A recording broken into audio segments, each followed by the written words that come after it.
اعوذ باللہ من الشیطان الرجیم بسم اللہ الرحمن الرحیم الحمد للہ رب العالمین والصلاة والسلام علی سید المرسلین و خاتم النبیین اما بعد۔ صحیح بخاری باب فضائل القرآن، حدیث نمبر 4999، اردو ترجمہ۔ نبی کریم صلی اللہ علیہ وسلم کے صحابہ میں قرآن کے قاری حافظ کون کون تھے؟ ہم سے حفص بن عمر نے بیان کیا، کہا ہم سے شعبہ نے بیان کیا، ان سے عمرو بن مرہ نے، ان سے ابراہیم نخعی نے، ان سے مسروق نے کی عبداللہ بن عمرو بن عاص نے عبداللہ بن مسعود رضی اللہ عنہ کا ذکر کیا اور کہا کہ اس وقت سے ان کی محبت میرے دل میں گھر کر گئی ہے جب سے میں نے آن حضرت صلی اللہ علیہ وسلم کو یہ کہتے ہوئے سنا کہ قرآن مجید کو 4 اصحاب سے حاصل کرو، جو عبداللہ بن مسعود، سالم، معاذ اور ابی بن کعب رضی اللہ عنہ ہیں۔ حدیث نمبر 5000، اردو ترجمہ۔ ہم سے عمر بن حفص نے بیان کیا، کہا ہم سے ہمارے والد نے بیان کیا، ان سے اعمش نے بیان کیا، ان سے شقیق بن سلمہ نے بیان کیا کہ عبداللہ بن مسعود رضی اللہ عنہ نے ہمیں خطبہ دیا اور کہا کہ اللہ کی قسم میں نے کچھ اوپر 70 صورتیں خود رسول کریم صلی اللہ علیہ وسلم کی زبان مبارک سے سن کر حاصل کی ہیں۔ اللہ کی قسم حضور اکرم صلی اللہ علیہ وسلم کے صحابہ کو یہ بات اچھی طرح معلوم ہے کہ میں ان سب سے زیادہ قرآن مجید کا جاننے والا ہوں، حالانکہ میں ان سے بہتر نہیں ہوں۔ شقیق نے بیان کیا کہ پھر میں مجلس میں بیٹھا تاکہ صحابہ کی رائے سن سکوں کہ وہ کیا کہتے ہیں، لیکن میں نے کسی سے اس بات کی ترویج نہیں سنی۔ حدیث نمبر 5001، اردو ترجمہ۔ مجھ سے محمد بن کثیر نے بیان کیا، کہا ہم کو سفیان ثوری نے خبر دی، انہیں اعمش نے، انہیں ابراہیم نخعی نے، ان سے علقمہ نے بیان کیا کہ ہم حمص میں تھے، حضرت ابن مسعود رضی اللہ عنہ نے سورہ یوسف پڑھی تو ایک شخص بولا کہ اس طرح نہیں نازل ہوئی تھی۔ حضرت ابن مسعود رضی اللہ عنہ نے کہا کہ میں نے رسول اللہ صلی اللہ علیہ وسلم کے سامنے اس سورت کی تلاوت کی تھی اور آپ نے میری قرأت کی تحسین فرمائی تھی۔ انہوں نے محسوس کیا کہ اس معترض کے منہ سے شراب کی بدبو آ رہی ہے۔ فرمایا کہ اللہ کی کتاب کے متعلق جھوٹا بیان اور شراب پینا جیسے گناہ ایک ساتھ کرتا ہے؟ پھر انہوں نے اس پر حد جاری کرا دی۔ حدیث نمبر 5002، اردو ترجمہ۔ ہم سے عمر بن حفص نے بیان کیا، کہا مجھ سے میرے والد نے بیان کیا، کہا ہم سے اعمش نے بیان کیا، کہا ہم سے مسلم نے بیان کیا، ان سے مسروق نے بیان کیا کہ حضرت ابن مسعود رضی اللہ عنہ نے کہا اس اللہ کی قسم جس کے سوا اور کوئی معبود نہیں، کتاب اللہ کی جو صورت بھی نازل ہوئی ہے اس کے متعلق میں جانتا ہوں کہ کہاں نازل ہوئی، اور کتاب اللہ کی جو آیت بھی نازل ہوئی اس کے متعلق میں جانتا ہوں کہ کس کے بارے میں نازل ہوئی، اور اگر مجھے خبر ہو جائے کہ کوئی شخص مجھ سے زیادہ کتاب اللہ کا جاننے والا ہے اور اونٹ ہی اس کے پاس مجھے پہنچا سکتے ہیں، یعنی ان کا گھر بہت دور ہے، تب بھی میں سفر کر کے اس کے پاس جا کر اس سے اس علم کو حاصل کروں گا۔ حدیث نمبر 5003، اردو ترجمہ۔ ہم سے حفص بن عمر بن غیاث نے بیان کیا، کہا ہم سے حمام بن یحییٰ نے بیان کیا،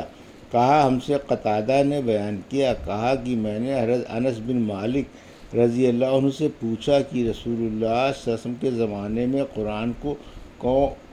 کن لوگوں نے جمع کیا تھا، تو انہوں نے بتلایا کہ 4 صحابیوں نے، یہ چاروں قبیلے انصار سے ہیں، ابی بن کعب، معاذ بن جبل، زید بن ثابت اور ابو زید۔ اس روایت کی مطابقت فضل نے حسین بن واقد سے کی ہے، ان سے ثمامہ نے اور ان سے حضرت انس رضی اللہ عنہ نے۔ حدیث نمبر 5004، اردو ترجمہ۔ ہم سے معلا بن اسد نے بیان کیا،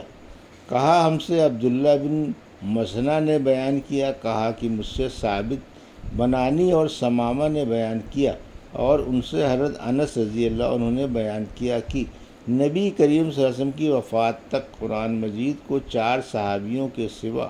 اور کسی نے جمع نہیں کیا تھا۔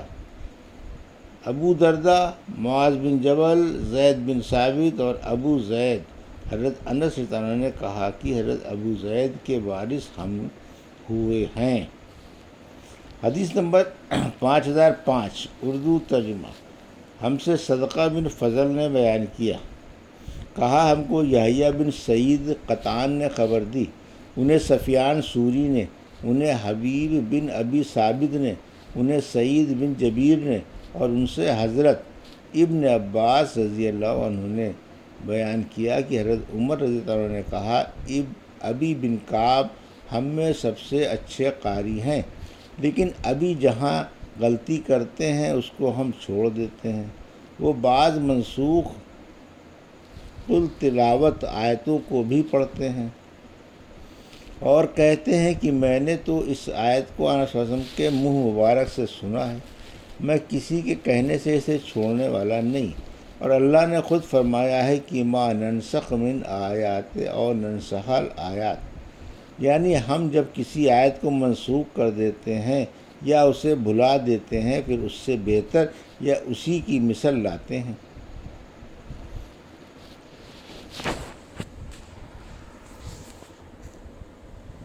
حدیث نمبر 5006 اردو ترجمہ۔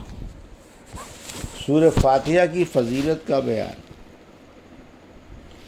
ہم سے علی بن عبداللہ مدینی نے بیان کیا، کہا ہم سے یحییٰ بن سعید قطان نے بیان کیا، کہا ہم سے شعبہ بن حجاج نے بیان کیا، کہا مجھ سے حبیب بن عبد الرحمن نے بیان کیا،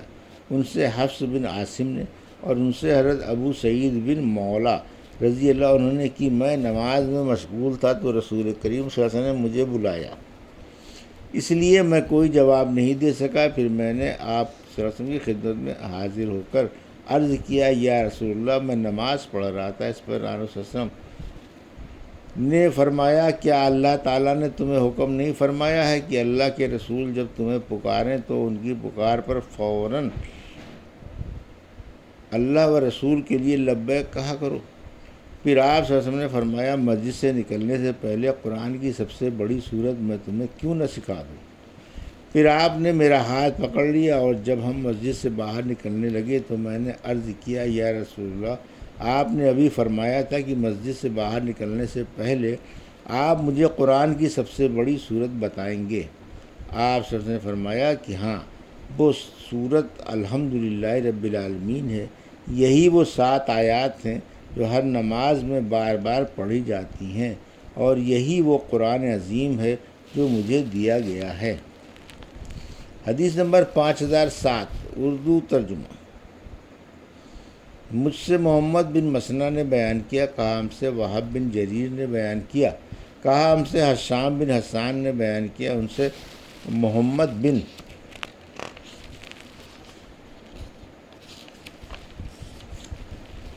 سیرین نے، ان سے سعید بن سیرین نے، اور ان سے حضرت ابو سعید خدری رضی اللہ عنہ نے بیان کیا کہ ہم ایک